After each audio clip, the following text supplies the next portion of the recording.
They say that business is like a game, but building a company from El Salvador, that's playing that game in hard mode. And let me put you in context. El Salvador is the smallest country in the entire American continent. And I'm talking about small markets, I'm talking about small communities, and small ecosystems. When I started, there were not playbooks, there were not incubators, no accelerators. It was like literally the Wild West. No rules, no manuals. Even the concept of remote working didn't exist back then. I was working back then in a company that was selling virtual assistant services, but that planted an idea, a seed in my mind. Back then, I was working as a software engineer for a company that was offering services to the United States, and that planted a seed in my mind, an idea of a concept. The concept of nearshore didn't exist back then. We could offer services, software development services from San Salvador and export that across the world. Great news, that idea actually worked. When I decided to start my own company, I knew my biggest blocker and barrier wasn't actually the code, it was my language. So I made a decision every morning, 4 to 5 hours studying and practicing my English. I was studying like grammar, vocabulary, pronunciation. I was in conversation classes on Skype. Yes, Skype was a thing back in the days because I was convinced that if I mastered this skill, it was gonna open doors for me. But here is the real first lesson I got. You cannot build a global company with a local mindset. So I stopped seeing myself as a Salvadorian company trying to survive.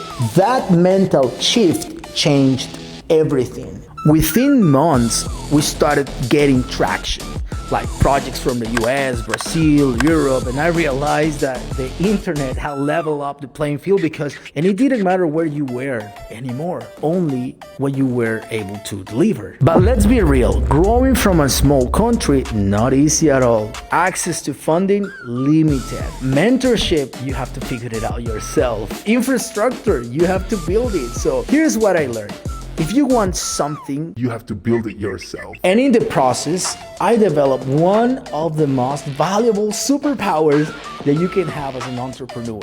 The ability to learn anything, anytime, by yourself. So growing up in a place where things are hard, you end up learning resilience, you learn creativity. I think that's what global companies actually need, that entrepreneurial spirit. People who can solve problems without waiting for the perfect conditions to make things happen. And that became part of our DNA at DC Nearshore. We exceed expectation. One of our drivers is over-delivery.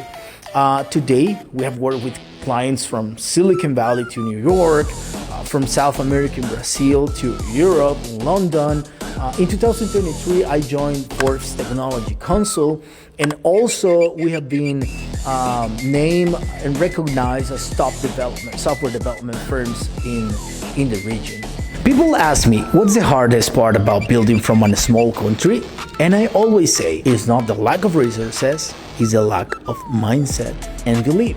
Because the moment you start believing that your work is valuable, believing in your talent, believing in your ideas, then you're ready to compete globally. Because in the moment you start believing in yourself, believing in your talent, that's when you're ready to compete in the global market.